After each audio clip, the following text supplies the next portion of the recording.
Sir मुझे Yes, एक बार ma'am. Yes. Okay okay, Yes, thank you ma'am. Thank you. Okay sir, thank you. So नमस्कार साथियों, good evening, जय हैरिज। मैं प्रिया शाइकल यूपी सोनभद्र से बिलोंग करती हूँ और आज मैं एक ऐसे पार्ट में आई हूँ। मेरा होस्टिंग का पार्ट है। तो कुछ भी बोलने से पहले परमपिता परमेश्वर चरण वंदन करूंगी अपने माता पिता को एंड हमारे इस संस्था के संस्थापक हमारे दोनों दाम्पत्य हमारे केडी प्रताप सर शरणा मैम को दिल से चरण वंदन करूंगी। और हमारे इस गुरुकुल के हमारे गुरु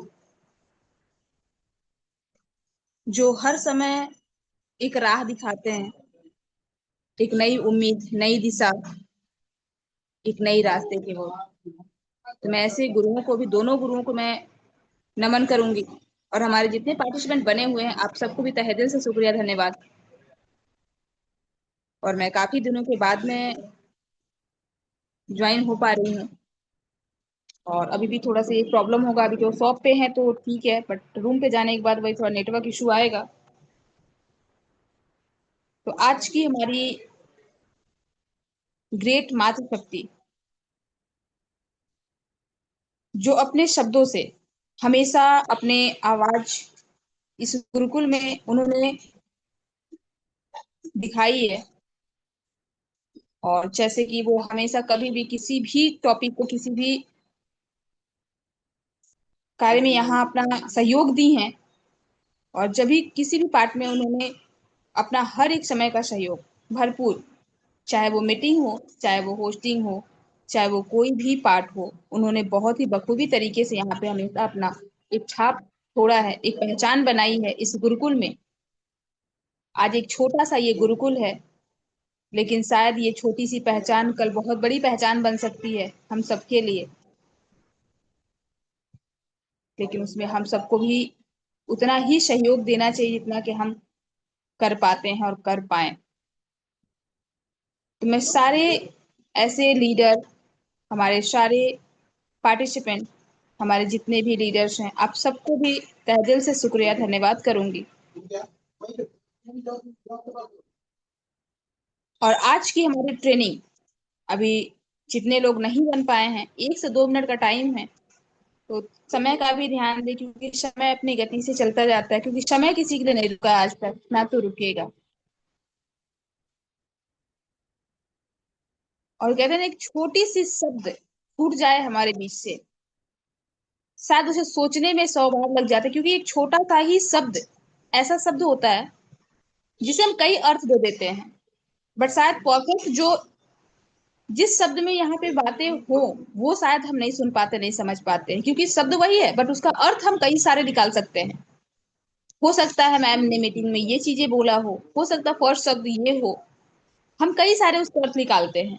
बट रियलिटी अगर देखा जाए तो हम अगर परफेक्ट कब सुन पाते हैं, जब हम अपने टाइम को ध्यान देते हैं, अपने समय को देखते हैं, हमारा समय क्या है, अपने टाइम के हिसाब से अगर हम ज्वाइन करते हैं तो पूरी चीजों को हम समझ पाते हैं और सुन पाते हैं। मैं आज की ट्रेनिंग, हमारी ऐसी ग्रेट मातृशक्ति जिनको मैं बुलाना चाहूंगी आज की ट्रेनिंग के लिए, और मैं सारे को होस्ट मैं निवेदन करूंगी कि हमारा साथ दें हमारी आज ग्रेट मातृशक्ति को इनवाइट करने के लिए इस गुरुकुल में आज की ट्रेनिंग के लिए। और आप सब बहुत ही धैर्य के साथ बने रहें, क्योंकि आज की ट्रेनिंग भी हमेशा की तरह लाजवाब होने वाली है, बहुत ही अच्छी ट्रेनिंग आज की होने वाली है। तो मैं इनवाइट करना चाहूंगी आज इस गुरुकुल में हमारी ग्रेट मातृशक्ति अनीता शाह मैम। आए मैम, अपना ट्रेनिंग आज का प्रस्तुत करें ma'am. Most welcome ma'am, most welcome Anita Shah ma'am. बहुत बहुत Welcome. बहुत बहुत धन्यवाद सर। बहुत बहुत धन्यवाद मैम। सबसे पहले मैं गुरुकुल को प्रणाम करती हूँ, और आपने मुझे गुरुकुल में आज 2 शब्द कहने के लिए आमंत्रित किया, इसलिए आपका भी मैं दिल से धन्यवाद करती हूँ। सबसे पहले परमपिता परमेश्वर को मैं कोटि कोटि नमन चरण वंदन करती हूँ। सभी ग्रेट गुरुजनों का और सभी ग्रेट लीडर को भी मैं कोटि कोटि नमन चरण वंदन करती हूँ। आदरणीय कुलदीप सर जी, आदरणीय रामलखन पटेल सर जी, आदरणीय नरेश नाग सर जी, सभी को मैं कोटि कोटि नमन चरण वंदन करती हूँ। आयरिस के संस्थापक आदरणीय केडी प्रतापन सर जी और आदरणीय शर्णा मैम को भी कोटि कोटि नमन चरण वंदन करती हूँ।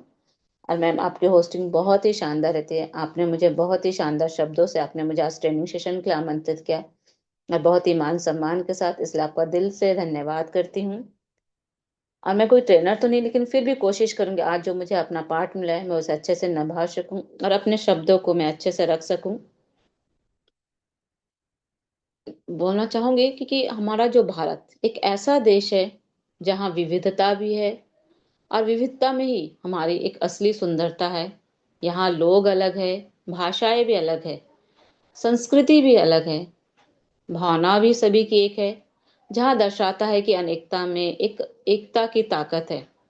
तो इन सभी के पीछे में हमारे एक ही संदेश होता है, प्यार, एकता और इंसानियत की। जिस तरह से हम मनाते हैं, जैसे रामनवमी हमारे एक आस्था का प्रतीक है। हमने भगवान श्री राम का जो त्याग देखा है, एक राजा होकर जिन्होंने 14 साल का वनवास स्वीकार किया, सिर्फ इसलिए क्योंकि उन्होंने अपने वचन और धर्म को सबसे ऊपर रखा। जिस तरह से हमने महावीर जयंती मनाया, जहाँ महावीर जयंती, जहाँ भगवान महावीर ने अपने राजमहल, अपनी सुख सुविधाएं सब कुछ त्याग दिया, सिर्फ एक लक्ष्य के लिए, वो है आत्मज्ञान और एक सत्य के मार्ग पर चलने या सत्य की खोज में निकलने के लिए।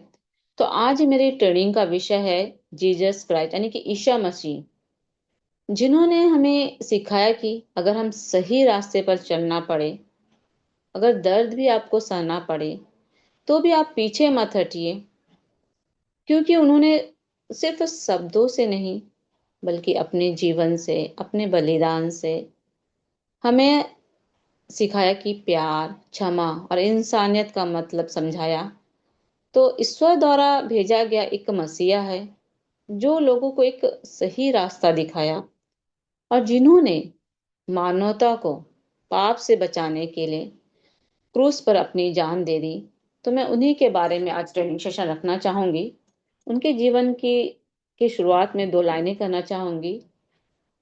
एक बच्चा जिसका जन्म किसी महल में नहीं बल्कि एक साधारण जगह जो गौशाला में हुआ, कोई बड़ा नाम नहीं, कोई बड़ी पहचान नहीं, लेकिन उसी बच्चे ने पूरी दुनिया बदल कर रख दिया। वो थे ईसा मसीह, जिन्हें हम जीसस क्राइस्ट के नाम से भी जानते हैं। ईसा मसीह का जन्म लगभग 2000 साल पहले हुआ था।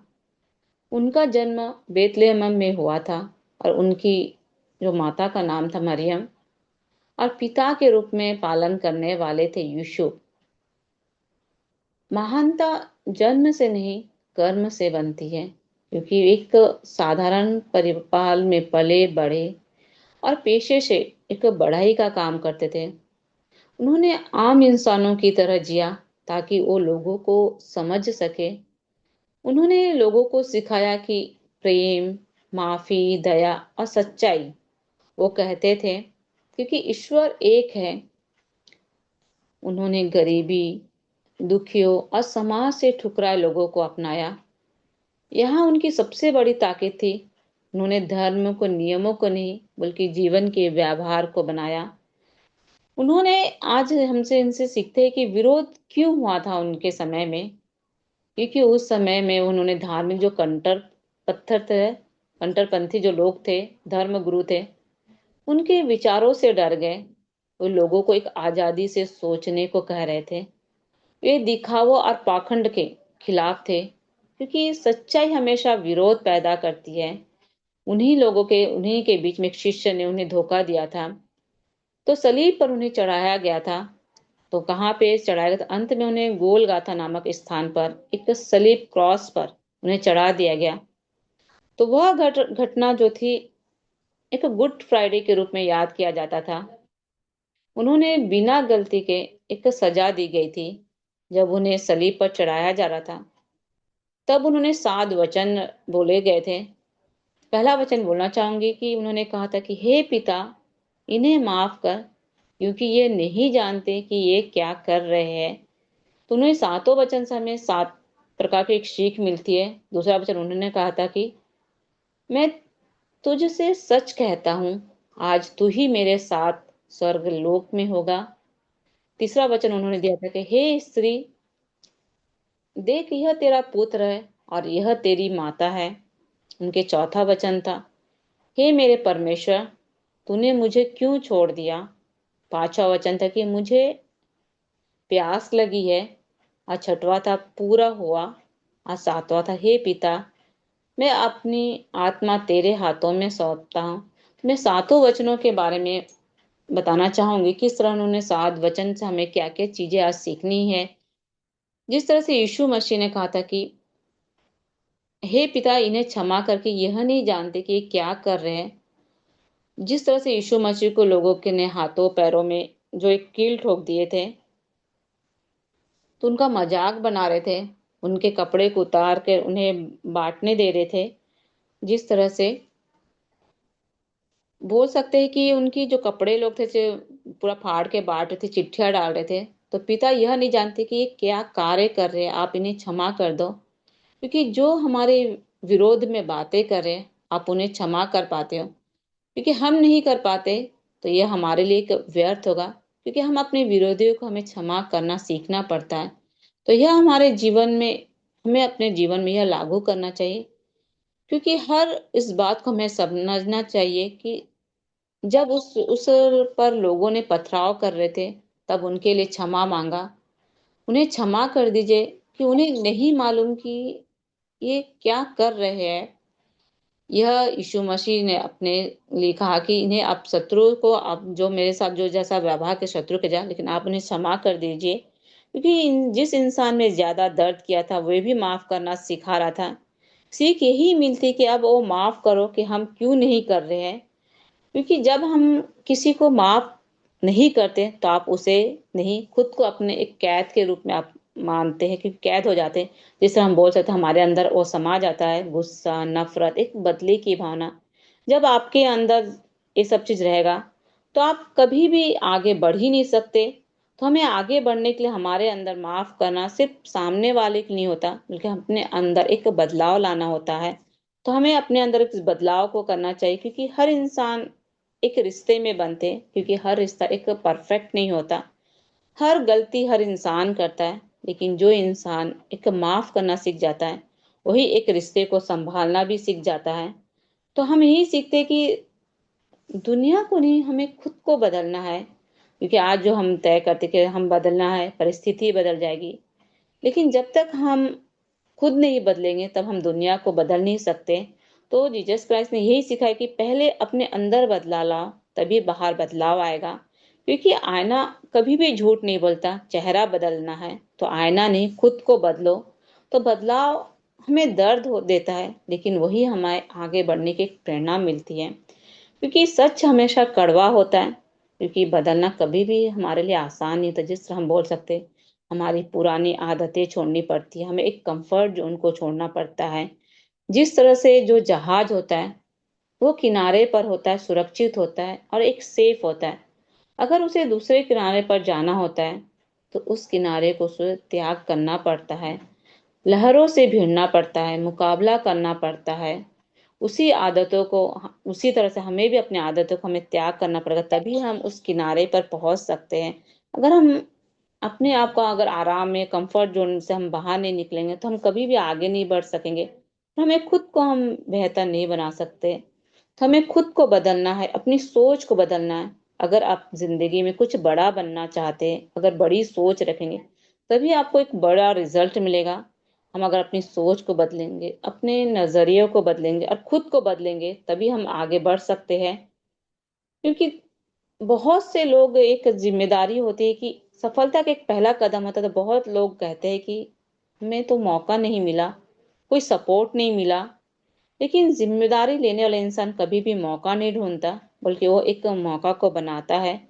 जिस तरह से जीवन में मानवता की जिम्मेदारी उठाई थी पूरी दुनिया को एक रास्ता दिखाने के लिए, जिन्होंने कभी भी जिम्मेदारी से भागा नहीं, बल्कि वो सफलता पाने तक, तब तक उस जिम्मेदारी को वह निभाते रहे। तो हमें बहाने छोड़ना है, हमें एक जिम्मेदारी निभाना आना चाहिए एक इंसान के अंदर। क्योंकि सफल इंसान क्या करता है, हमेशा बहाने बनाता है। और सफल इंसान हमेशा अपनी जिम्मेदारी को उठाना, उस जिम्मेदारी को पूरा करना जानता है, कभी भी वो बहाने नहीं करता, वो हमेशा एक रास्ता ढूंढता है। तो हमें बहाने बनाएंगे तो कभी भी हम उस चीज को, जो हम सपने देखे, जो हम सफलता पाना चाहते हो, कभी भी हम सफलता को प्राप्त नहीं कर सकते। जिस तरह से जिम्मेदार जिंदगी में दो रास्ते होते हैं, एक तो आराम का रास्ता होता है, एक संघर्ष का रास्ता होता है। अगर हम आराम को चुनेंगे तो कभी भी हम उस सपने तक नहीं पहुंच सकते। अगर हमें इतिहास बनाना है तो हमें आराम रास्ते को छोड़ना पड़ेगा, उस मुश्किल रास्ता को बनाना पड़ेगा जब हम सफलता को प्राप्त करना चाहेंगे। अगर आप कोई जिम जाते हो, जिस तरह से हम बोल सकते हैं एक मसल बनाते हैं, तो आपको दर्द भी होता है, स्ट्रेस भी आता है। वैसे ही हमारी एक बोल सकते हैं जिंदगी होती है। दर्द आपको तोड़ता नहीं बल्कि आपको एक मजबूती प्रदान करता है। तो दर्द जब तक आप सहोगे नहीं, संघर्ष नहीं करोगे, तब तक आप अगर हार मानोगे उस संघर्ष से, उस दर्द से, तो कभी भी आप जीत को हासिल नहीं कर सकते। क्योंकि अगर आप बिना मेहनत के सब मिल जाए तो उसकी कोई वैल्यू ही नहीं होगी। इसलिए जिंदगी में जब तक आप अगर दर्द से आप गुजरोगे नहीं, संघर्ष नहीं होगा, जब वो चीज आपको मिलेगी तब उसकी आपके वैल्यू को आप समझ पाओगे।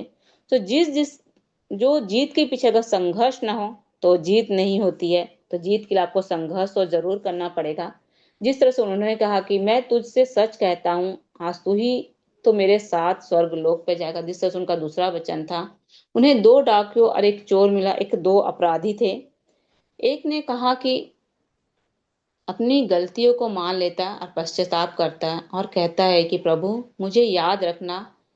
तो यीशु मसीह ने उन्हें क्षमा मांगा और आज ही तुम मेरे साथ स्वर्ग चलो। तो आज अपने पापों के लिए उन्होंने क्षमा मांगते। अगर आप स्वर्ग में जाने योग्य है, अगर आप किसी भी परिस्थितियों में स्वर्ग में जाते हैं, यीशु का जो ग्रहण करते हैं, यानी कि आपको स्वर्ग योग में मैं बना देता हूँ, तो जब आप अपने जीवन में पापों को देखिए, अपने आप को बुराइयों को छोड़े। यह वचन आप एक बोल सकते आत्मीयता को समझाते, अपने आप को अपने जीवन में लागू करते हैं। और अपने पापों के लिए जब भगवान से आप क्षमा मांगते तो भगवान हमें जरूर माफ कर देते हैं। तो हमें माफ करना चाहिए। जिस तरह यीशु ने अपनी तीसरे वचन में कहा था कि अपनी माता उस शिष्य जिसे वह प्रेम रखता था पास खड़े होकर देखकर अपनी माता से कहा, हे नारी देख यह तेरा पुत्र है। यीशु मसीह ने अपने कर्तव्य को कभी भी नहीं भूले। उन्होंने कहा कि अपनी माँ को कहा कि यह तेरा पुत्र है। उस दर्द को उन्होंने भूल गया जो उसने शरीर पे हो रहा था। उसने अपने माँ के प्रति वफादारी होकर एक कर्तव्य को निभाया। तो हमें भी अपने माता पिता का आदर करना चाहिए, उनकी सेवा करना चाहिए, उनकी जिम्मेदारी को उठाना चाहिए। ना कि उनकी जिम्मेदारी को हमें जब बुढ़ापे में उनका हाथ छोड़ देते हैं तो हमें नहीं करना चाहिए। हमें उनके प्रति एक जिम्मेदारी निभानी चाहिए। हमें अपने माँ बाप के प्रति अपने कर्तव्य को निभाना चाहिए। यीशु में से चौथा पॉइंट है कि तीसरे पहर में भी उन्होंने कहा कि हे निकट में यीशु ने बड़े शब्दों से पुकारा, कहा एली एली लमा सबक्तनी, यानी कि अर्थात हे मेरे परमेश्वर, हे मेरे परमेश्वर तूने मुझे क्यों छोड़ दिया। हे परमेश्वर अपने मुझे क्यों छोड़ दिया। इस गहराई के बातों को हमें समझना है। क्योंकि पाप को जो लाद दिया था, परमेश्वर ने कहा आज भी आपके जीवन में पाप है, पाप के साथ आप रहते हो, परमेश्वर हमेशा उनकी प्रार्थना सुनते हैं जो पश्चाताप करके प्रभु पर अपने विश्वास को किया। तो आप प्रभु आपकी बात जरूर सुनेगा। लेकिन आप बार बार पाप करते रहो और प्रभु को बोलते रहो कि आप मेरी बात सुनो, तो प्रभु आपकी बात कभी भी नहीं सुनेगा। आप पाप भी करोगे, उसके लिए बार बार आप सॉरी भी बोलोगे तो कभी भी नहीं सुनता है। इसलिए हमें परमेश्वर आपसे इतनी घृणा करता है कि तो आप उससे नजरें भी नहीं मिला सकते। इसलिए अगर पाप किए हो तो सच्चे दिल से माफी मांगो और उस पाप को कभी भी आप दोहराओ मत। जिस तरह से उन्होंने कहा कि प्यासा हूं, मेरे प्रिय इन चीजों को समझो। तो आपने लिए कैसे अपने पीड़ा को सह रहे हो, उनके लिए एक भविष्यवाणी की गई थी कि हमारे पापों को उठाएगा, कुचला जाएगा, जगत के लिए एक उदाहरण के रूप में छोड़ दिया जाएगा। तो वह बलिदान हो जाएगा। क्योंकि सब कुछ पूरा करने पर भी यीशु मसीह आए थे। वो देखने आए थे जो मनुष्य कर सकते यीशु ने वह पूरा किया। यानी कि जो परमेश्वर का जो काम था, यीशु ने उसे उद्धार किया। आपने जो पाप के लिए आपने जो बलिदान किया वो सब कुछ यानी कि मैंने पूरा किया। तो उनके अंतिम वचन थे कि हे पिता अपने प्राणों को आपके हवाले छोड़ता हूँ। अपने कर्तव्य को मैं पूरा किया, यीशु ने दिया था उसने पूरा किया। तो मैं कह सकते कि हमने सब कुछ पूरा करके दिखा, लेकिन अपने प्राणों को अपने हाथों में सौंप दिया। आप मुझे जीवित करोगे, अगर आपके हाथ में है तो आप तीसरे दिन आप जीवित करेंगे। तो आप अपना काम पूरा किया जो आपने परमेश्वर को दिया था। तो मेरा काम क्या है, अपने वचनों को पूरा करना जीवन के अंत समय में। तो हमें अपने वह काम को पूरा करना जो हमें मिला है। क्योंकि पूरा करना एक सबसे बड़ी सीख होती है, क्योंकि सिर्फ सिखाने के लिए, पूरा करने के लिए हम इस दुनिया में, उन्होंने जो मिशन लिया था उन्होंने कभी भी अधूरा नहीं छोड़ा। भले उन्होंने कितना भी दर्द सहा, कितना भी बलिदान किया, उन्होंने सब कुछ पूरा किया उस कार्य को। क्योंकि पूरा करने में हमें दर्द तो सहना ही पड़ेगा। कोई भी काम जिंदगी में बोल सकते हैं आसान नहीं होता, उसमें कितनी भी रुकावटें आती है, कितने भी लोग उस चीज को बीच में छोड़ देते हैं, वो कभी भी मंजिल तक नहीं पहुंच सकते। क्योंकि दर्द आप सहेंगे, संघर्ष करेंगे, तभी आप उस मिशन को पूरा कर सकते हैं। क्योंकि पूरा करना एक जिम्मेदारी को आपको निभाने की तरह होता है। जब आप कोई कार्य को शुरू करते, तो वो सिर्फ काम नहीं होता, बल्कि वो आपकी जिम्मेदारी बन जाती है। तो जिम्मेदारी हमेशा लेना तो आसान होता है, लेकिन उस कार्य को पूरा करना बहुत ही मुश्किल होता है। तो उस तरह से हम एक समर्पण का भी बोल सकते हैं कि उन्होंने सिखाया था कि हे पिता, मैं अपने प्राणों को आपके हाथ में सौंपता।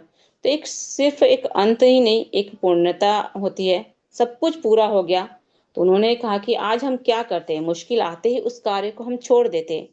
लेकिन समर्पण क्या होता है, चाहे आप दर्द में हो, चाहे मुश्किल हो, लेकिन अपने उस काम को पूरा करो। समर्पण वो नहीं जो आसानी से दिखे, बल्कि समर्पण वो है जो दर्द में भी उस चीज को टिके रहे। तो इस पूरे जीसस क्राइस्ट के वचनों से हमें यह शिक्षा मिलती है कि क्षमा, जिसने तुम्हें दर्द दिया तो उसे आप माफ करो, तुम खुद भी आजाद रहोगे। क्योंकि नफरत हमेशा हमको बांधती है, और माफ करना हमें एक आजादी दिलाती है। विश्वास, जब कुछ दिखाई ना दे तब भी आप विश्वास बना रखना ही आपकी एक असली ताकत होती है। क्योंकि अंधेरे में भी जो भरोसा रखता है उसे रोशनी एक न एक दिन जरूर दिखाई देती है। जिस तरह से हम बोल सकते हैं जिम्मेदारी जिंदगी में बदलनी है, तो बहाने नहीं, हमें जिम्मेदारी उठानी पड़ेगी। जो अपनी जिंदगी की जिम्मेदारी लेता है वो कभी भी असफल नहीं होता है। तो दर्द सहना यानी कि दर्द से हमें भागना नहीं है, हमें कमजोरी नहीं बनानी चाहिए। क्योंकि जितना बड़ा संघर्ष होगा, सफलता भी आपकी उतनी ही बड़ी शानदार होगी। क्योंकि पूरा करना, शुरुआत तो सब करते हैं, लेकिन पूरा वही करता है जो लास्ट तक बने रहता है। जब तक काम आपका पूरा नहीं होता, तब तक उस काम को आप छोड़ी नहीं, जब तक आपको जीत ना मिले।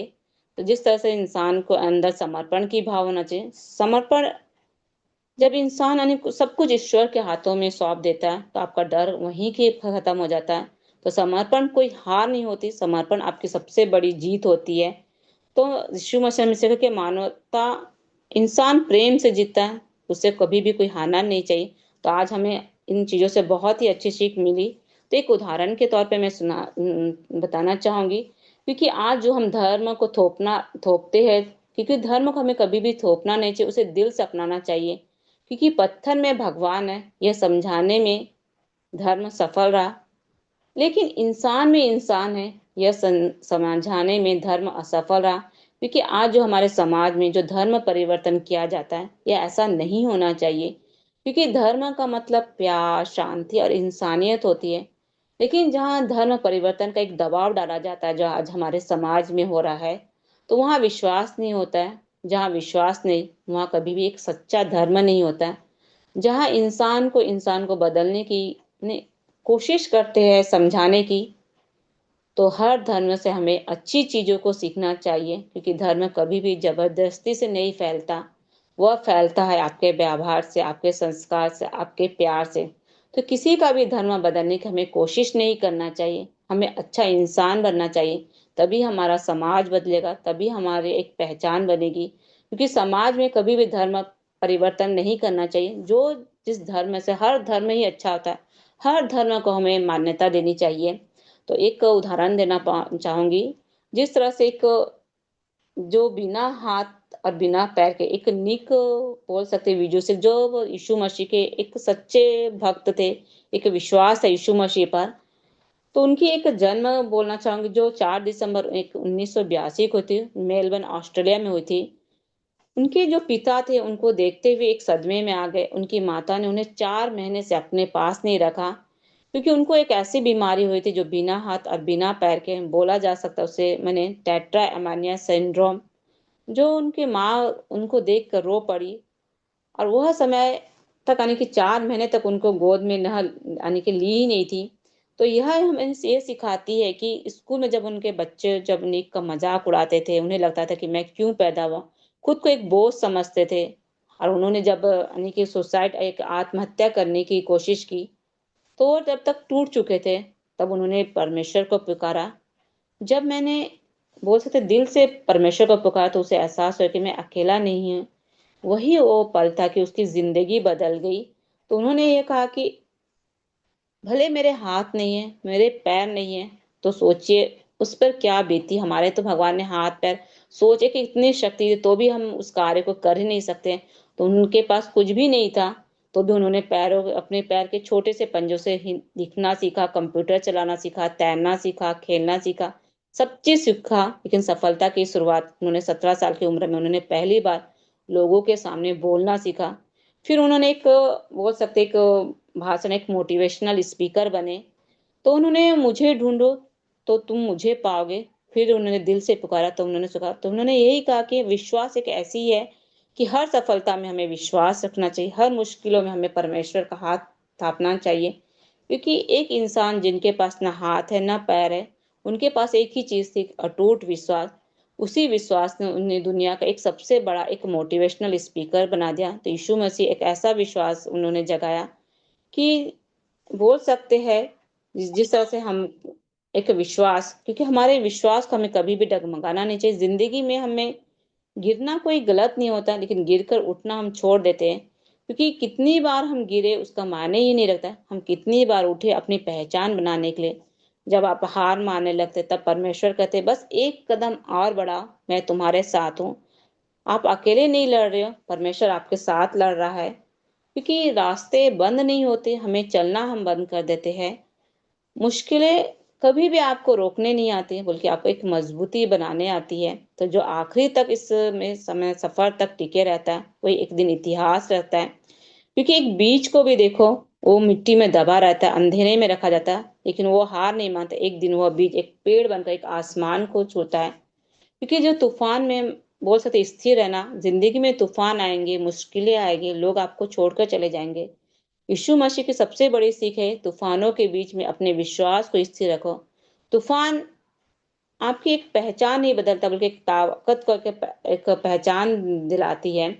तो हमें यही सीख मिलती है कि आपको अपने दर्द को एक ताकत बनाओ, माफ करना वाला बनाओ बनो, और तूफानों से आप उनका सामना करना सीखो। प्रेम ही नहीं बल्कि अपने दर्द को भी आप ताकत बनाओ। क्योंकि उन्होंने अपने सिर्फ प्रेम करना नहीं सिखाया, हमें हमें सिखाया कि दर्द को भी एक ताकत कैसे बना सकता है। जब हम जीवन में दुख देते हैं तो हम टूट जाते हैं, लेकिन हमें उस दुख दर्द में भी हमें अपने आप को मजबूती बनाना सीखना चाहिए।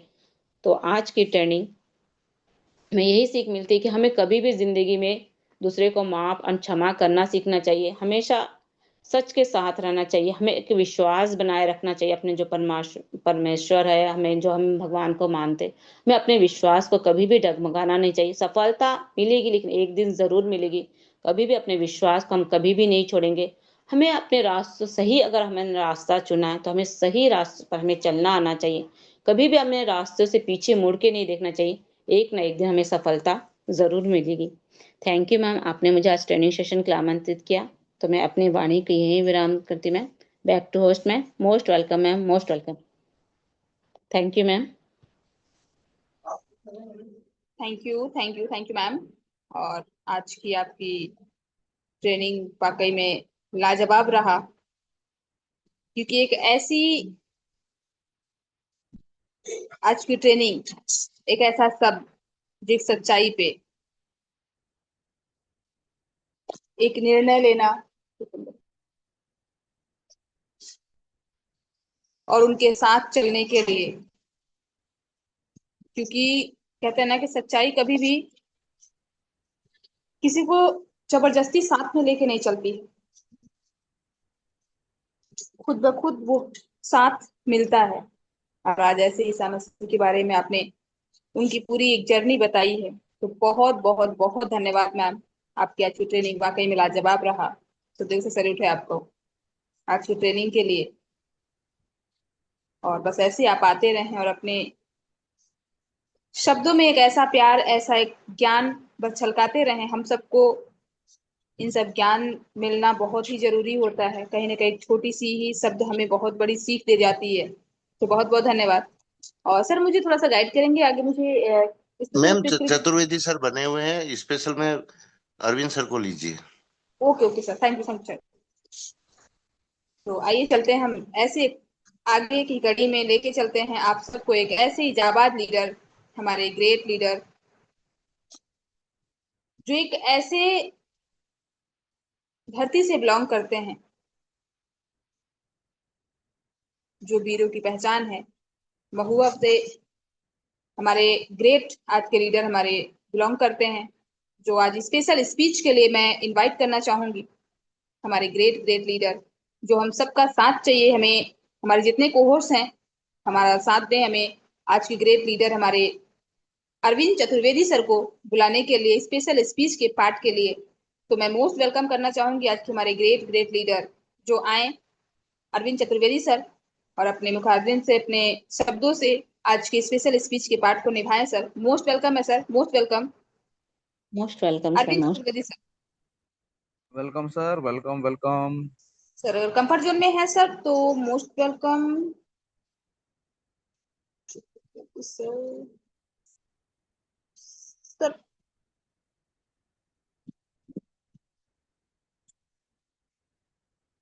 अरे जस्ट मिनट, सर दिख नहीं रहे हैं। शायद नेटवर्क की वजह से बाहर हो चुके हैं। जी। कोई बात नहीं मैम, सुमित्रा डिगर से मैम को इनवाइट कर लीजिए। Okay okay okay. तो आइए हम चलते हैं सर, हमारे आज के ग्रेट लीडर जो हमारे अरविंद चतुर्वेदी सर हैं, वो शायद कंफर्ट जोन में नहीं है। तो नेटवर्क इशू बहुत ज्यादा ही हो रहे हैं, जिसके कारण शायद हमारे सर मीटिंग में तो बने हुए थे बट अभी नहीं है वो। फिर भी एक ऐसी ही जाबाज, एक ऐसी ही लीडर जो हमारी मातृशक्ति, आज की हमारी स्पेशल स्पीच के पार्ट को निभाने के लिए मैं इनवाइट करूंगी आज की हमारी ग्रेट मातृशक्ति सुमित्रा डिगरसे मैम।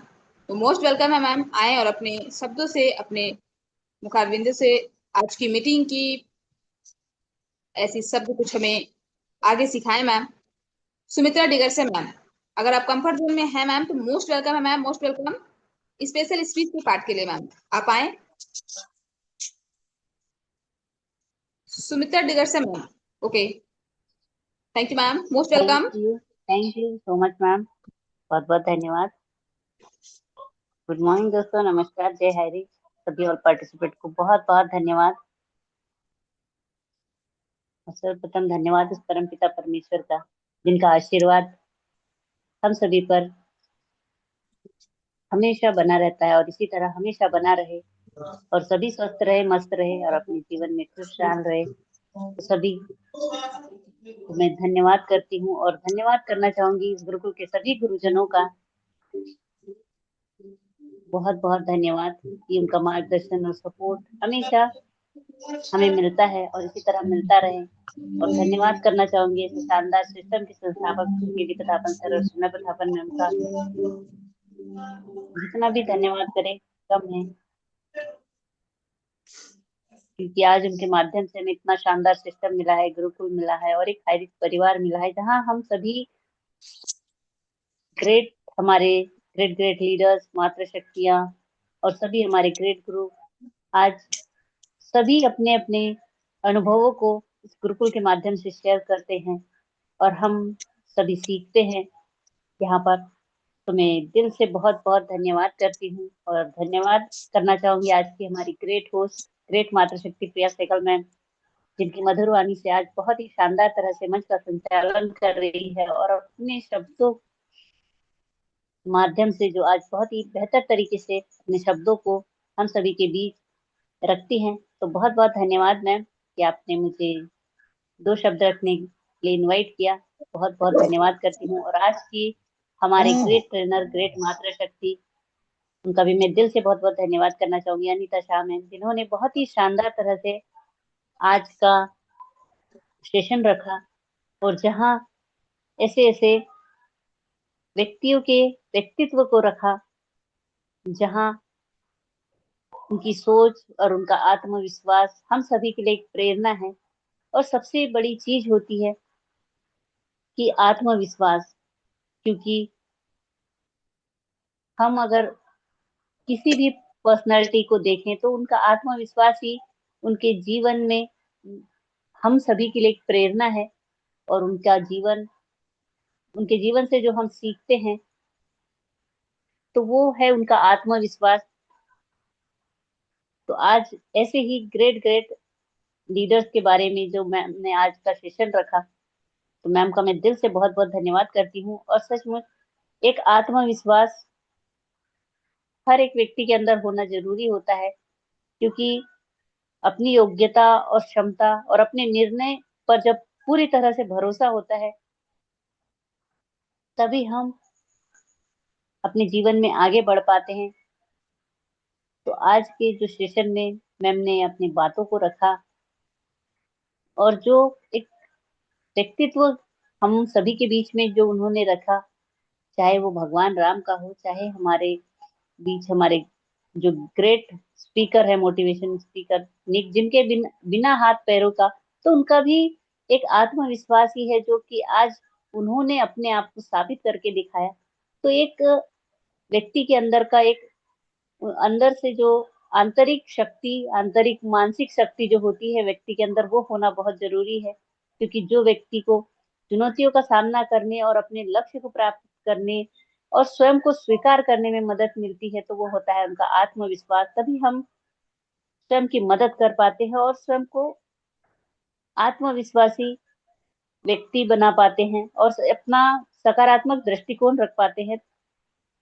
तो उसके लिए सबसे बड़ी चीज होती है हमारा आत्मविश्वास, और हम उसी आत्मविश्वास के बल पर हर एक डर से, हर एक परेशानी से हम बाहर निकल पाते हैं। तो आज इन्हीं सारी बातों को मैंने अपने शब्दों के माध्यम से रखा। तो यही एक आत्मविश्वास की जो परिभाषा होती है, तो वो यही होती है कि स्वयं पर भरोसा, सेल्फ बिलीव, सेल्फ कॉन्फिडेंस जो व्यक्ति के अंदर होता है, तो आप कोई भी कार्य कर पाते हैं। और ये सभी हमारे अहंकारों से अलग होता है, क्योंकि अहंकार एक अलग चीज होती है और आत्मविश्वास एक अलग चीज होती है, जो कि हमारी आंतरिक क्षमता पर भरोसा करना होता है। तो जिस भी व्यक्ति को अपने आप पर, अपनी क्षमताओं पर विश्वास हो, वो कभी भी अपने जीवन में हार नहीं सकता, वो हमेशा जीत की ओर आगे बढ़ता है। और आज अगर व्यक्ति अपने आप पर भरोसा करे, तो बिना डरे, चाहे कितना भी बड़ा मंच हो, बोल सकता है। और कितना भी चाहे अपने जीवन में कठिन से कठिन कार्य हो, उसे भी कर सकता है सफलतापूर्वक। और उसके अंदर ये विश्वास हो जाता है कि यस, मैं कर सकता हूँ या कर सकती हूँ। और पूरी अंतरात्मा, पूरी भावना उसमें डालकर वो बोल सकते हैं। तो ये होता है एक आत्मविश्वास, जहाँ असफलता के बावजूद भी बिना डरे पुनः से प्रयास करना, बार बार प्रयास करना, क्योंकि बार बार जो व्यक्ति प्रयास करता है, वो जीवन में सफलता को 100% प्राप्त करता है। तो बिना डरे जो लगातार लगातार निरंतर प्रयास करता है, वो जीवन में सफल होता है। और अपने फैसलों पर हमेशा अडिग रहना, कि अगर आपने जो फैसला ले लिया है, तो उस पर हमेशा टिके रहना, कभी भी अपने कदमों को पीछे नहीं लेना। क्योंकि जब हम प्रयास करते हैं, तो उसमें हमें पूरी तरह से सहमत होना जरूरी होता है। और जब हम पूरी तरह से सहमत हो, चाहे पूरी दुनिया हमारे खिलाफ हो, लेकिन फिर भी अगर हम अपने फैसलों पर अडिग है और अपने फैसलों पर हम निरंतर प्रयास कर रहे हैं, कार्य कर रहे हैं, तो उसमें सफलता मिलना निश्चित होता है। तो इसी तरह आज मैम ने बहुत सारे उदाहरण हम सभी के बीच में रखे, तो मैम का मैं दिल से बहुत बहुत धन्यवाद करती हूँ। क्योंकि ये हमारा मनोबल, हमारा आत्मविश्वास और हमारी सोच, जो हमारे अंदर हमें आगे बढ़ने के लिए प्रेरित करती है, तो उसे कभी भी हमें कमजोर नहीं होने देना है। क्योंकि हम वो सब कुछ कर सकते हैं जो दुनिया में कोई और कर सकता है। तो ये विश्वास हमें खुद पर होना चाहिए कि मैं सब कुछ कर सकता हूँ या कर सकती हूँ। तो ये हमारा आत्मविश्वास होता है, और इसी आत्मविश्वास को हमें हमेशा बनाए रखने की जरूरत होती है, तभी हम सफल हो सकते हैं। तो आज मैम ने बहुत ही शानदार तरह से सेशन को रखा, तो मैम का दिल से जितना भी धन्यवाद करूँ कम है। तो बहुत बहुत धन्यवाद मैम, कि आपने आज बहुत ही शानदार सेशन रखा। तो थैंक यू सो मच। और ज्यादा समय न लेते हुए मैं अपनी वाणी को यहीं पर विराम करना चाहूंगी और बैक टू होस्ट करना चाहूंगी आज की हमारी ग्रेट होस्ट, ग्रेट मातृशक्ति Priya Sehgal ma'am. Most welcome है मैम, आप आए और सेशन को आगे कंटिन्यू करें। तो thank you so much. Back to host, most welcome ma'am. Thank you ma'am, thank you. और आज आपने भी उसी मीटिंग के कड़ी को लेके बहुत ही प्यारा शब्द आपने परोसा है हम सबको। तो बहुत बहुत धन्यवाद मैम, क्योंकि आप सबकी वाणी, आप सबके शब्दों से ही हम सबको बहुत कुछ ऐसी चीजें मिलती हैं, जो ऐसी सीख मिलती है, जो हम सब कुछ बातें यहाँ पे बोलने के काबिल भी हो पाते हैं, क्योंकि इन्हीं शब्दों से हम सब कुछ सीख पाते हैं। तो बहुत बहुत धन्यवाद आपका। आज का स्पेशल स्पीच का पार्ट बहुत ही अच्छा रहा, बहुत ही धन्यवाद, थैंक यू आपका, जो आपने आज इतने अच्छे शब्दों से हमें बहुत कुछ ज्ञान मिला है। और मैं आगे चलती हूँ कि समय का बहुत ही बड़ा अभाव होता है कि समय हमारे लिए क्या मायने रखता है। तो हम चलते हैं शेयरिंग की ओर। ऐसे हमारे ग्रेट लीडर, ग्रेट मेंटोर, जो हमारे छत्तीसगढ़ से बने हुए हैं, राघव कर सर। तो आए सर, शेयरिंग पार्ट में अपना अनुभव रखिए। राघव सर, मोस्ट वेलकम है सर, मोस्ट वेलकम। अगर कंफर्ट जोन में है सर, मोस्ट वेलकम है सर, क्योंकि अपने आवाजों के धनी, अपने शब्दों से इस गुरुकुल में जो एक आवाज, एक ऐसा मधुर आवाज जो शायद इस गुरुकुल को मोह लेता है। तो ऐसे हमारे ग्रेट लीडर राघव सर को मैं इनवाइट करना चाहूंगी आज के शेयरिंग पार्ट के लिए। मोस्ट वेलकम है sir, most welcome. Thank you ma'am, thank you. प्रणाम है वेलकम आपको। मैं सर्वप्रथम माँ गायत्री को प्रणाम करता हूँ। साथ ही साथ हमारे संस्था के संस्थापक mister KD. Prathapan sir, Shreena ma'am को प्रणाम करता हूँ। गुरुकुल में पधारे प्यारे प्यारे भाइयों बहनों, आप सभी को प्रणाम करता हूँ। आज का सेशन बहुत ही सुंदर आपने होस्टिंग के रूप में संभाला है मैम। ऐसे ही आते रहिए और हमारे गुरुकुल को सजाते रहिए मैम। आपका हमेशा अभाव रहता है, बीच बीच में आप आते हैं तो सभी भाई बहनों को एक गर्मजोशी महसूस होता है। आइए साथियों, प्यारा सा भजन सुनते हैं।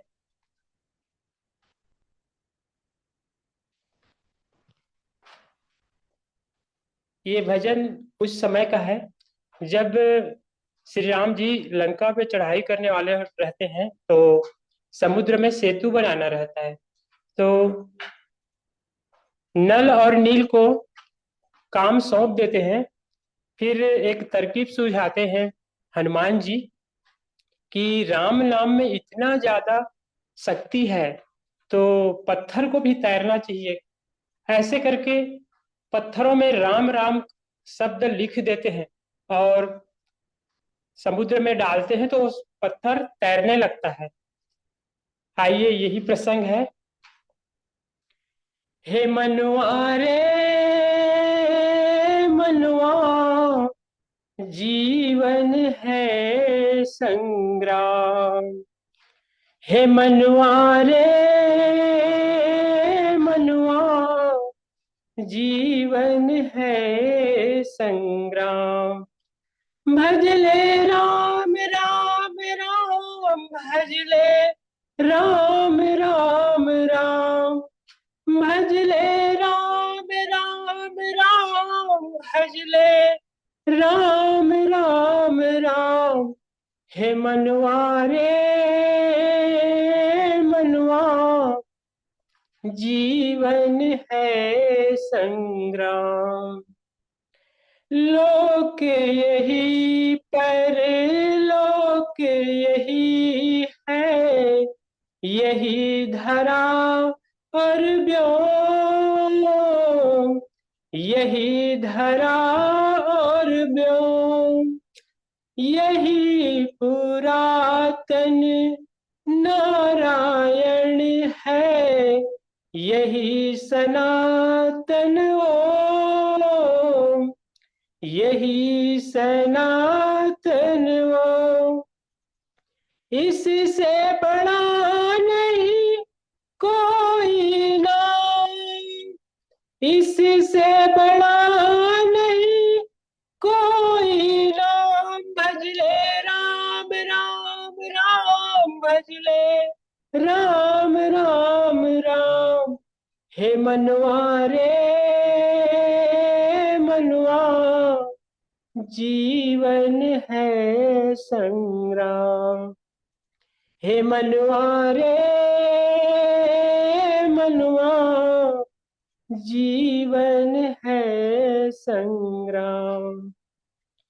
इसके करतब अजब अनोखे, गजब के इसके खेल, गजब के इसके खेल। सूर्य चंद्र के दीप जलाता, बिन बाती बिन तेल, बिन बाती बिन तेल। यही सवारे सारे काम, यही सवारे सारे काम। भजले राम राम राम, भजले राम राम राम, भजले राम राम राम, भजले राम राम राम। हे मनुआ रे मनुआ जीवन है संग्राम। हे मनुआ रे मनुआ जीवन है संग्राम। जय श्री राम, जय हरिज, जय जय हरिज। Thank you ma'am, thank you, most welcome है आपका। वाओ, वेरी नाइस सर, बहुत बहुत धन्यवाद इतना मीठा भजन सुनाने के लिए।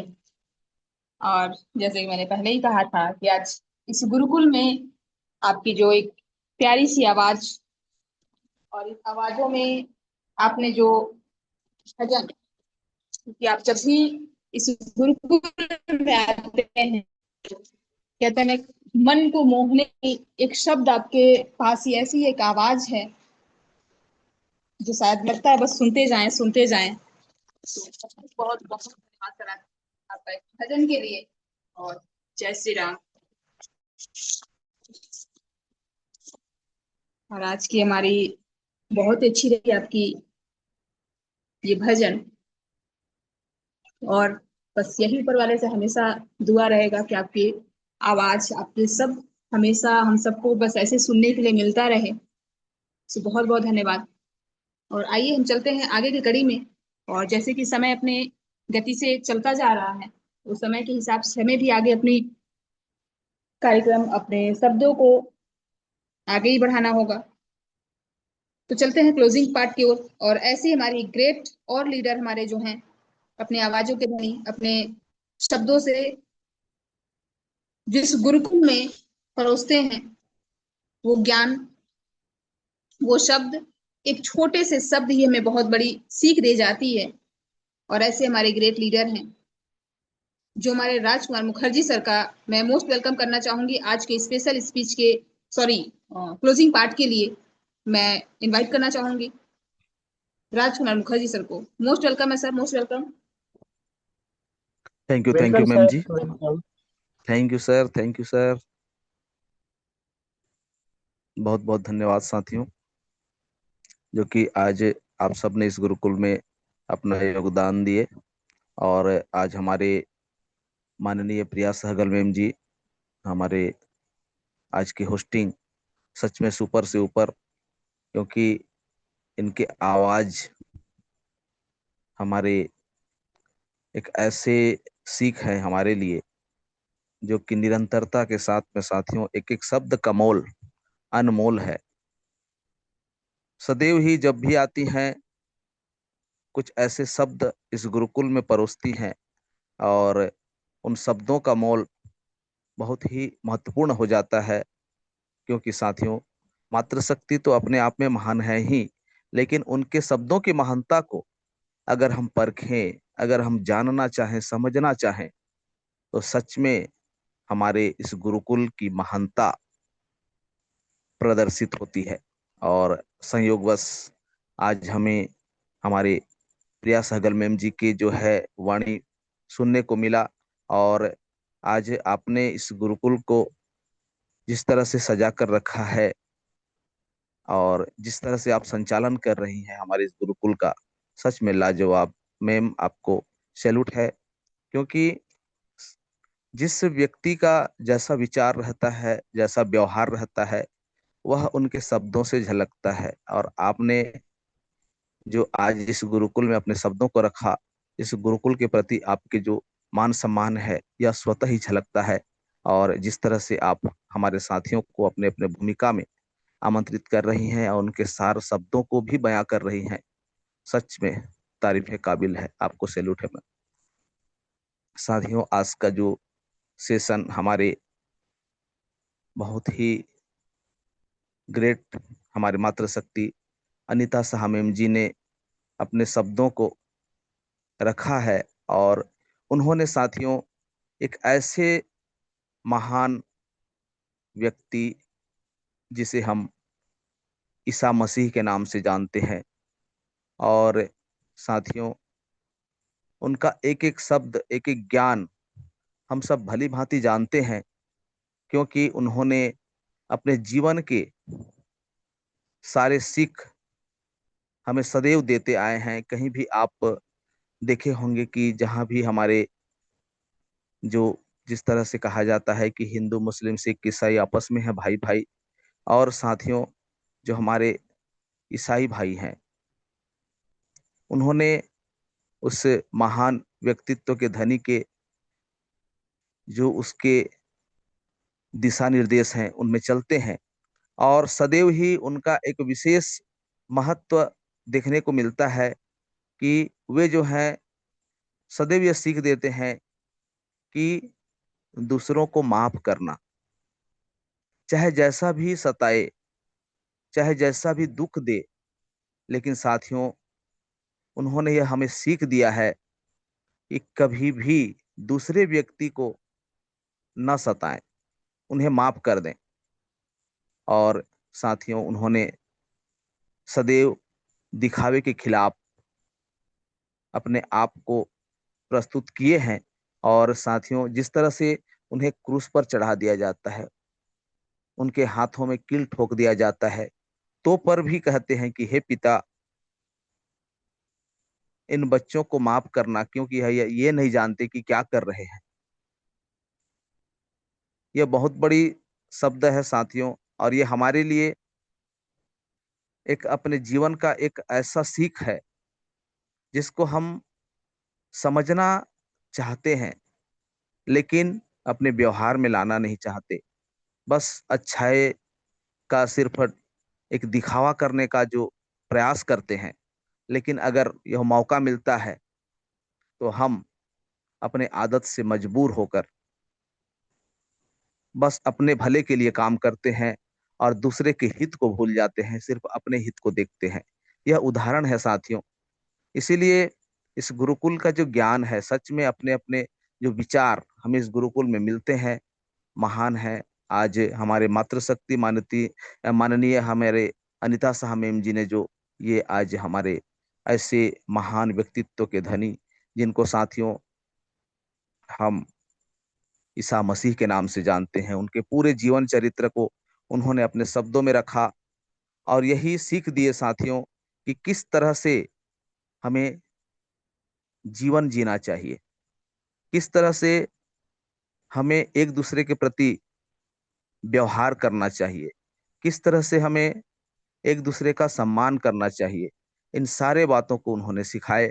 और साथियों यही सीख हमें रामायण से भी मिलते हैं, यही सीख हमें महाभारत से भी मिलते हैं, और साथियों यही सीख हमें बाइबल से भी मिलते हैं। ऐसा कोई भी ग्रंथ नहीं है साथियों जो कि हमें अच्छे उपदेश न देते हों। इसलिए हमें इन उपदेशों का बस ज्ञान जो बसा हुआ है उसे समझने की जरूरत है। और ऐसे ऐसे महान जो हमारे लिए उदाहरण हैं, उनके जीवन चरित्र को समझने का प्रयास करते हुए जीने का प्रयास करें, तो सच में एक मानव का जो जीवन है वह धन्य हो सकता है। और यही सीख आज हमें हमारी मातृशक्ति द्वारा मिले। आपको सैल्यूट है मैम। आपके सदैव ही एक अनमोल वचनों का जो एक अनूठा संग्रह हमें इस गुरुकुल से मिलता है, और आप जब भी आती हैं बहुत ही ज्ञानमयी बातों को आप इस गुरुकुल में परोसती हैं। आपको सैल्यूट है मैम। आपके ज्ञान हमें इसी तरह से सुनने को मिलता रहे, यही आशा रखते हैं। साथ में हमारे आज के जो स्पेशल स्पीच में आई हमारी ग्रेट मातृशक्ति सुमित्रा डिगार से मैम जी, उन्होंने भी साथियों आज का जो सेशन चला इसी के सार तत्वों को रखते हुए आत्मबल आत्मविश्वास पर उन्होंने अपने बात रखे। और साथियों जिस तरह से जैसा भी मुसीबत आए अपने कार्य को निरंतरता के साथ में करना चाहिए, क्योंकि साथियों अगर हमारे में निरंतरता रहेगा तभी हम आगे बढ़ सकते हैं। कहा जाता है कि रसरी आवत जात ही सिल पर होत निशान। जिस प्रकार से एक कहावत है साथियों, एक कठोर शिला को एक कमजोर रस्सी भी धीरे धीरे करके उसे अपना निशान बनाने में मजबूर कर देता है। उसी तरह से अगर किसी भी कार्य को हम निरंतरता के साथ में करते रहें तो उस कार्य में हमें पारंगतता हासिल होती है। उस कार्य की विशेषता को हम पहचानते हैं और उस कार्य को करने में हम सफल होते हैं। इसलिए हमें सदैव ही अपने आत्मबल से, अपने आत्मविश्वास से किसी भी कार्य को करते हैं तो उसे अपने दिल से करें। और साथियों जब हमारा आत्मबल, हमारा आत्मविश्वास मजबूत होगा तो हम हर कार्य को करने में सफल होंगे। ऐसे कोई भी ताकत हमें इधर उधर भटकाने की कोशिश भी नहीं कर पाएगी। इसलिए कहा जाता है कि अपने आप को पहचानने का जो एक विशेष गुण आज हमें इस गुरुकुल से मिलता है साथियों, यह हमारे लिए एक विशेष ताकत है। और संयोगवश हमें ऐसे हमारे महान गुरुवर मिले हुए हैं। हमारे गुरुवरों को कोटि कोटि नमन बंदन है। साथ में हमारे इस संस्था के संस्थापक जो कि साथियों संघर्ष के उदाहरण है, माननीय K D Prathapan sir, Sarina ma'am, आपको सैल्यूट है मैम। साथ में हमारे जो मातृशक्ति और पुरुष शक्ति, आप सभी साथियों का समागम सच में इस गुरुकुल की महानता को बनाता है। इसलिए आपको कोटि कोटि नमन वंदन है। उस परमपिता परमात्मा की असीम कृपा से साथियों आप सबों का साथ मिलता है और ऐसे ज्ञान जिस गुरुकुल में बरसते हैं हम तो अपने आप को भाग्यशाली मानते हैं।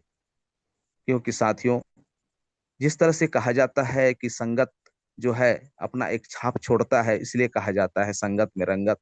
तो अगर हम अच्छे व्यक्तियों के संगत में रहेंगे तो अच्छे गुण मिलेंगे, और बुरे व्यक्तियों के संगत में रहेंगे साथियों तो हमें बुरे गुण मिलेंगे। लेकिन दोनों में भी हम अपने आप को एक परख के हिसाब से उनके महत्व को समझते हुए हमें अच्छे व्यक्तियों से भी एक सीख मिलता है और बुरे व्यक्तियों से भी सीख मिलता है।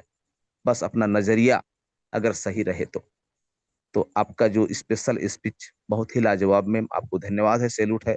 साथियों शेयरिंग के रूप में हमारे माननीय राघव कर सराय, और उन्होंने साथियों आज जो शब्द रखे हैं सच में इसे तो हमने कई बार सुना होगा, लेकिन साथियों एक समय रहता है जिसका महत्व कई गुना बढ़ जाता है। जिस तरह से आज हमारे ईसा मसीह का जो संघर्ष है, उनका जो एक कर्म है, वह हमें आज सेशन से जानकारी मिली, और इसी सार को रखते हुए उन्होंने एक रामायण की भजन जो कि साथियों अपने शब्दों में कहे कि जीवन है एक संग्राम। सच में जीवन एक संग्राम है साथियों, जीवन एक संघर्ष है, और इसी संघर्ष को हमें पहचानने की जरूरत है। और उन्होंने भली भांति ही अपने शब्दों से, अनमोल शब्द जो कि उनके आवाज सच में एक महान छाप छोड़ते हैं इस गुरुकुल में। और हमें पुनः आपका जो आवाज सुनने को मिला सर, आपको धन्यवाद है।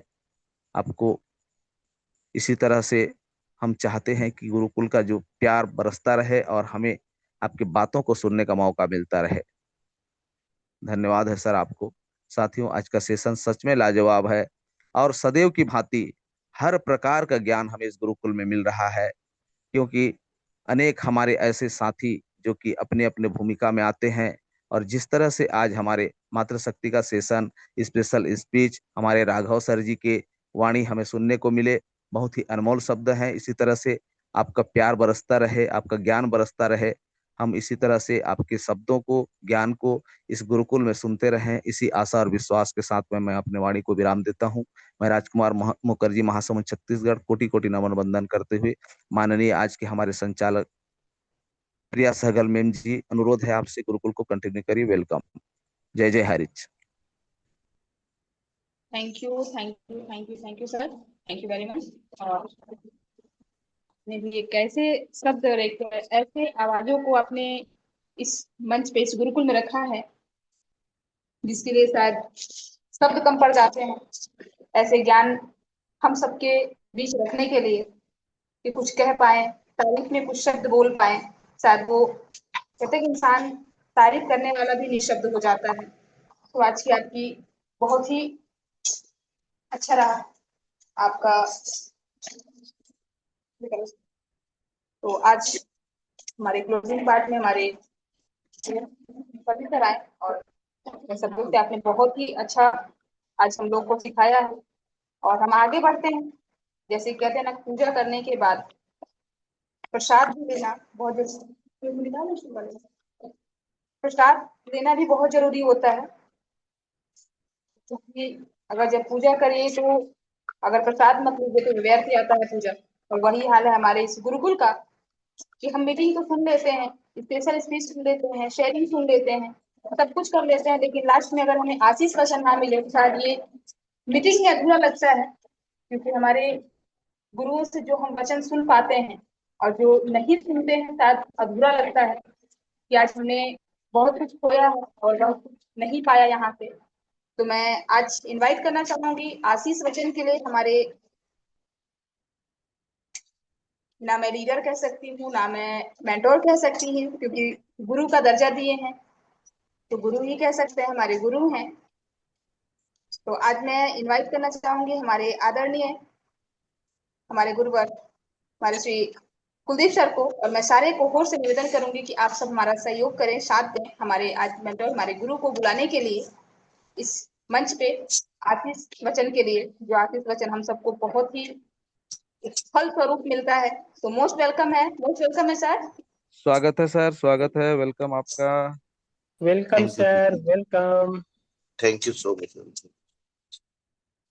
सर्वप्रथम परमपिता परमेश्वर को कोटि कोटि नमन वंदन करते हुए, साथ ही साथ पैनल पर मौजूद सभी मातृ शक्ति व सभी मेरे अनुज जितने भी बने हुए सबको कोटि कोटि नमन वंदन। साथ ही साथ हमारे संस्था के संस्थापक mister KD Pratapar and Sarina Pratapar ma'am, कोटि कोटि नमन वंदन।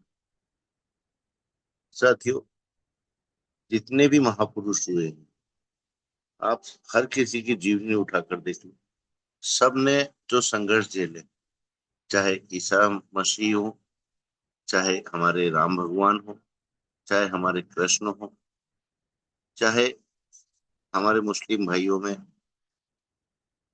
आप उठाकर देखो उनके धर्म गुरु को, सबका जीवन शैली एक जैसी रही है। हर किसी के जीवन में एक संघर्ष आया और उन संघर्षों से वो कैसे निजात पाए, कैसे उन्होंने परिश्रम किए, कैसे कर्म किए, क्या विचारधारा रही, किन विचारों को महत्व दिया, ये बात महत्वपूर्ण है साथियों। आज साथियों, हमारा देश जो भारत है, अनेकता में एकता, ये अपने आप में पूरे विश्व में और कहीं नहीं मिलेगा साथियों जो हमारे देश में मिलता है। और इसका मुख्य कारण है हमारा आपसी प्रेम, आपसी प्यार और एक दूसरे के प्रति निष्ठा भाव।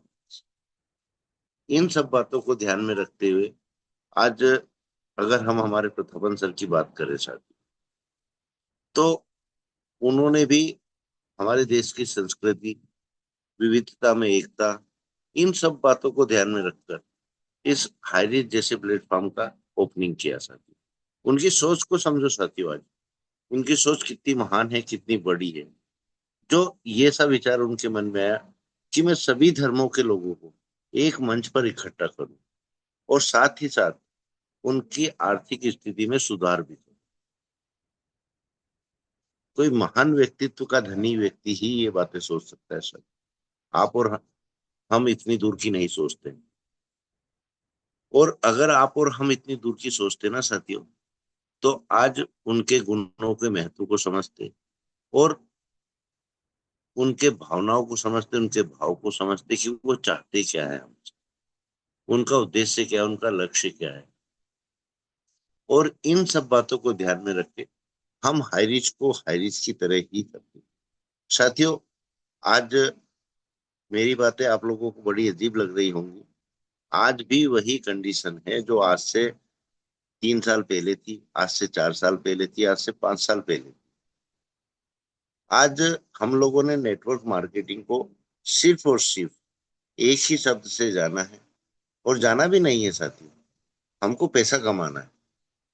बस ये हमको मालूम है कि हम नेटवर्क मार्केटिंग कर रहे हैं और हमको पैसा कमाना है। इससे आगे की सोच जो हमारे एमडी की थी और एमडी की है भी साथी, उस सोच तक हम पहुंचे ही नहीं आज तक, जहां तक आपको और हमको सबको पहुंचने की सख्त आवश्यकता है कि हमारा एमडी हमसे चाहता क्या है।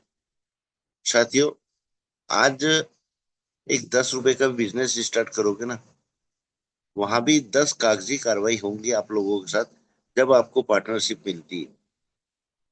सोचो जरा, उस व्यक्ति ने आपसे कौन सा एग्रीमेंट करवाया, आपने कौन सा एग्रीमेंट लिखित में दिया उनको, और उस महान व्यक्तित्व के धनी इंसान ने आपको एक इतनी बड़ी कंपनी का पार्टनर बना दिया। पार्टनर बना दिया मतलब मालिक बना दिया। और हम लोग क्या कर रहे हैं साथियों कि चंद सिक्कों के लिए आज भी अपनी इंसानियत को दांव पर लगाकर, अपनी इंसानियत को मारकर, अपने विचारों को भी मारकर, साथियों मैं तो खुला बोलता हूं कि अपने विचारों को भी मारकर हम एक दूसरे का गला काटने में लगे हुए हैं, सिर्फ और सिर्फ एक दूसरे का गला काटना।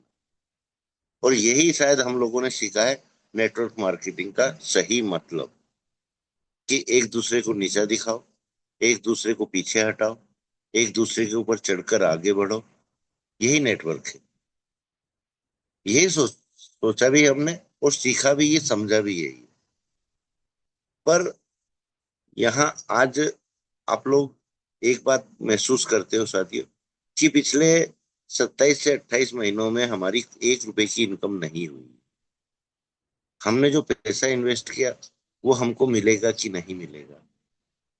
और इन अपडेटों के चक्कर में हम कुछ ऐसे कार्य कर जाते हैं जो हमको नहीं करना चाहिए।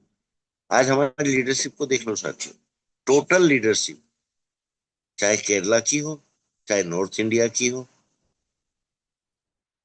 एक भी नाम ऐसा बता दो जो साथी अपने आप से परेशान ना हो। और ऐसा भी नहीं है साथियों कि बहुत से साथी हमारे आज भी अपने हाई रिस्क पर उतना ही विश्वास कर रहे हैं जितना उन्होंने ज्वाइन करते समय किया। यहां से 2 पैसे कमाए, उसका एहसान आज भी मानकर चल रहे हैं कि हमको एक ऐसा प्लेटफॉर्म मिला जहां से हमको एक पहचान मिली, 2 पैसे की कमाई हुई, और हम हमारे योग्यता अनुसार हाई रिस्क का वेट करें। चाहे हमको कितना भी किसी से बातें सुनने को मिले, चाहे हमारे बारे में लोग क्या बोले, हमको इन बातों का कोई महत्व हमारे लिए नहीं है। हमको महत्व है तो हमारे उन परिवारों को, उन साथियों को जो वाकई ही नासमझी में कुछ ऐसे इन्वेस्टमेंट कर चुके हैं जो उनकी औकात से भी बाहर था, जो उनकी पहुंच से भी बाहर था, क्योंकि उनको जैसा समझाया गया, जैसा बताया गया, ऐसा उन्होंने किया। समय और वाणी, इसीलिए बोला गया है साथियों, अगर इसका सही उपयोग कर लिया तो आदमी अपनी बुलंदियों को पालेगा, और अगर इनका मिसयूज किया तो आदमी कहीं का नहीं रहता। समय भी हाथ से निकल जाता है जो दोबारा नहीं आता। और मुख से निकली हुई वाणी एक बार अगर जीवा के ऊपर आ गई और आपने वो वाणी रख दी, दोबारा पलटकर आप उसको रोकने की जितनी भी कोशिश करो, रोक भी नहीं पाओगे। और ऐसी अमिट छाप छुटती है साथियों इन चीजों से, जो आपके पास पछतावे के अलावा कुछ भी नहीं रहे। इसीलिए कहा गया है, समय को देखो, किस समय किस वाणी को रखना है, किस समय हमको क्या बोलना है। इतना तो अनुभव हमको हमारे जीवन सिखाता है ना साथियों। और हम लोग क्या है, चंद गलत फहमियों के शिकार होकर, कि हम अगर यहाँ ऐसी वाणी नहीं रखेंगे तो हमको कोई नहीं पूछेगा, हमारा महत्व खत्म हो जाएगा। साथियों, जिसने जिस प्रकार से मेहनत की है, जिसने जो पद हासिल किया है, आज वो बेशक हमारे बीच में नहीं है, या हमारे बीच में होते हुए भी वो अपनी वानियों पर कंट्रोल नहीं कर पाते हैं, पर उनका पद, उनके द्वारा की गई मेहनत, उनके द्वारा किया हुआ परिश्रम ना मैं छीन सकता हूं, ना आप लोग छीन सकते हो सर। क्यों? क्योंकि उनमें कुछ गुण थे, जो उन्होंने इतना बड़ा हाईरिच परिवार खड़ा किया। तो आज उनके इस परिश्रम को भुलाना भी हमारी बहुत बड़ी बेवकूफी होगी सर। तो हमको इन सब बातों का ध्यान रखते हुए हमको इस चीज पर विशेष महत्व देना है कि हमारे एमडी का मकसद क्या है, हमारे हाईरिच का मकसद क्या है, और हम कैसे अपने उन साथियों को जो आज बेचैन है, अपने परिवारों से भी त्रस्त है, अपने साथियों से भी त्रस्त है, और उनके द्वारा जिनको इस हाईरिच में लाया गया है, और उन्होंने उनकी पूरी बात को ना समझते हुए इन्वेस्ट अपने मन से किया। पैसे का लालच उनको था कि हम यहाँ इन्वेस्ट करेंगे तो पैसा हमको ज्यादा मिलेगा, जबकि यहाँ जितना पैसा इन्वेस्ट करने की आवश्यकता है ना साथियों, उससे 10 गुना ज्यादा आपको अपना समय देने की आवश्यकता है। क्योंकि आप अपना समय दोगे तो आपको कुछ चीजें सीखने को मिलेंगी, कुछ चीजें समझने को मिलेंगी, अपनी वाणी पर कंट्रोल आएगा, और एक चीज ये मालूम पड़ेगी कि समय की परिस्थिति क्या है, किस समय हमको क्या चीज बोलना है, और किस समय क्या चीज पर ब्रेक लगाना है। वाणी पर संयम इसी को कहते हैं सर, कि बोलो तो ऐसे शब्द बोलो साथियों जो किसी के काम आए। बेशक उसको आपकी उस समय बात बुरी लगे, ये महत्वपूर्ण नहीं है, पर आपकी वाणी में वो प्रगाढ़ता होना चाहिए, वो परिपक्वता होना चाहिए, कि वो सामने वाला अगर उस पर विचार करे तो उसको ये चीज का एहसास होना चाहिए कि नहीं, मैं इस व्यक्ति को गलत समझ रहा था, पर ये व्यक्ति कहीं ना कहीं मेरे हित में ही दो बातें बोल कर गया। आज साथियों, हम दूध पीते बच्चे तो नहीं है कि हम भावनाओं में बहकर कुछ भी बोल दें। आज मैं कई बार आप लोगों के बीच में ये बात रख चुका हूँ कि आज आप लोगों की छवि कोई छोटी छवि नहीं है साथियों। आप बहुत बड़े समूह को लीड कर रहे हो, बहुत बड़ा समूह आपको सुनता है, आपको फॉलो करता है, आपके जैसा बनना चाहता है, और हम हमारी वाणी के माध्यम से कहीं ना कहीं अपने उस स्तर को नीचे गिरा रहे हैं। और हम खुद खुश भी होते हैं कि नहीं, हमने जो वाणी रखी बहुत अच्छी रखी। तो इन बातों का विशेष ध्यान दिया जाए कि हम जब किसी से वार्तालाप करें तो हमको क्या वाणी रखनी, क्या बातें रखना है। जो बातें महत्वपूर्ण है उनको भी संयम से रखो,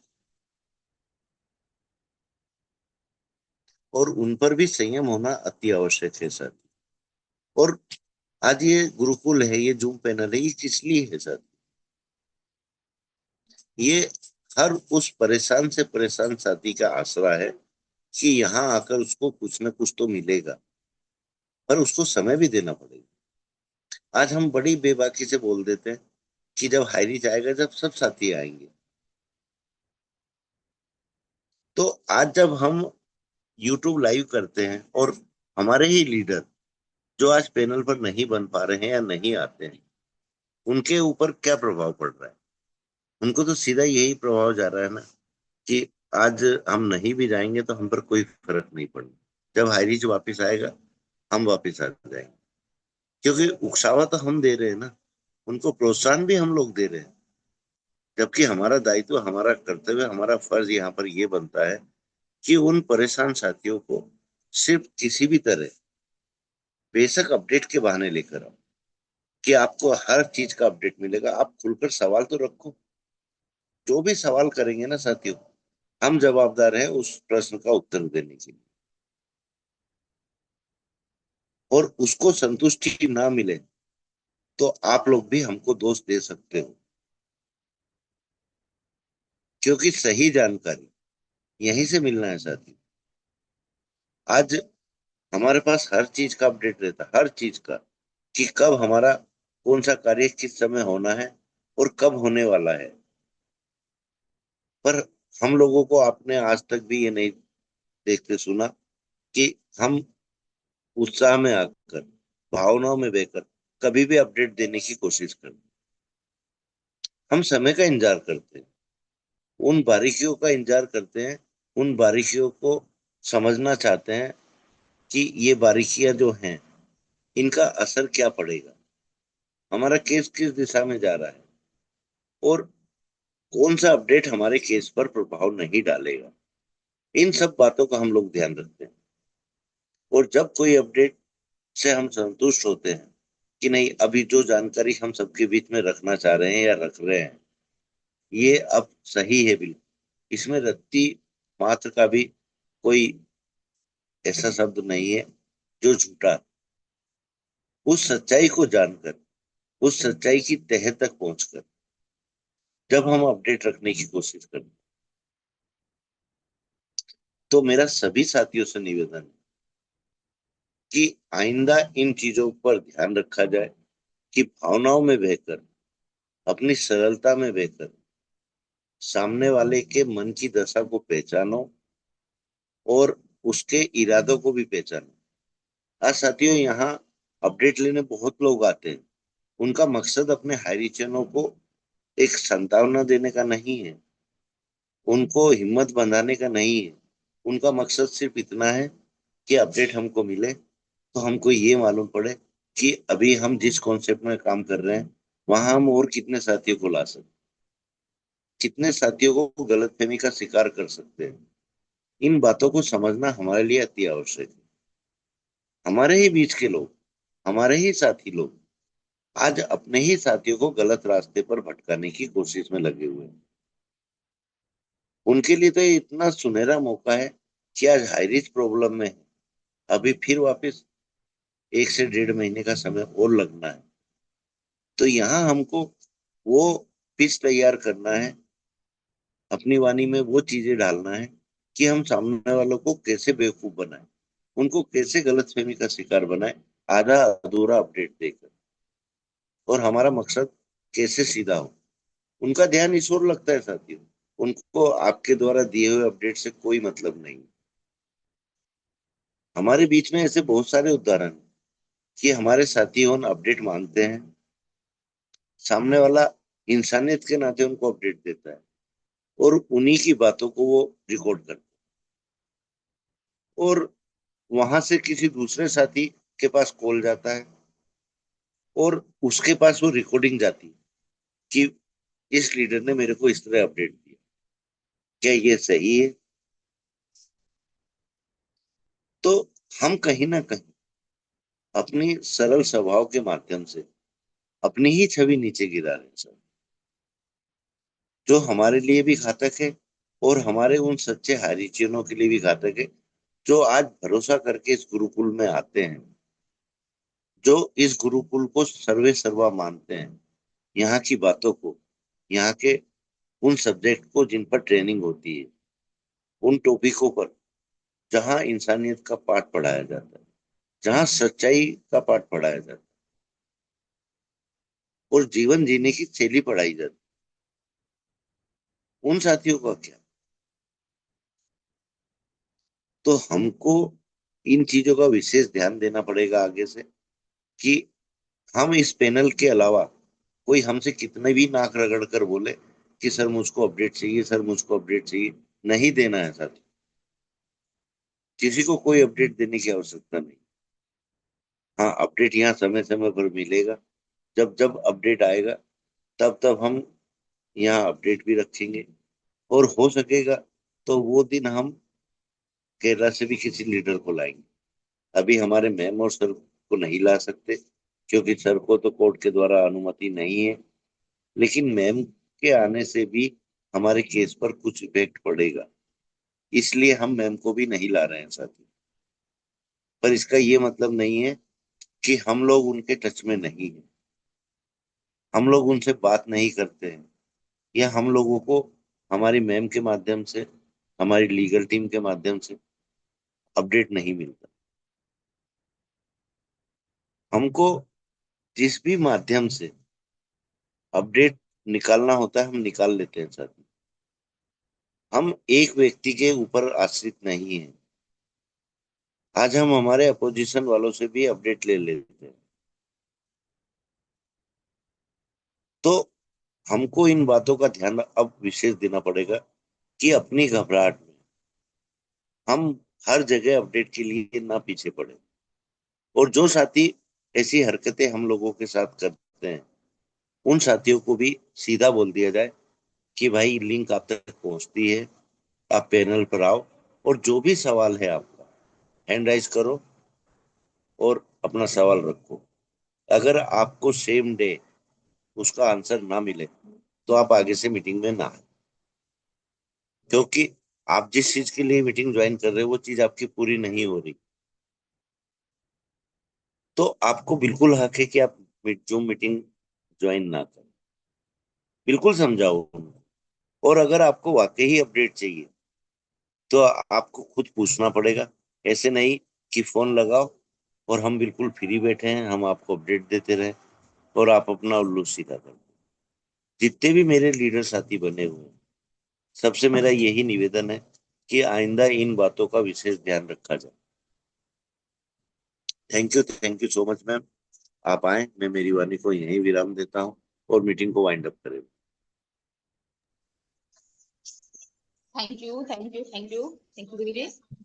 आप, क्योंकि आपके शब्दों को मैं, मेरे पास इतने भी ऐसे शब्द नहीं जो मैं उन बातों को दोहरा पाऊं या मैं शब्दों को कह पाऊं, लेकिन आज तक हम सब ने जो भी चीजें पाई हैं आपके द्वारा,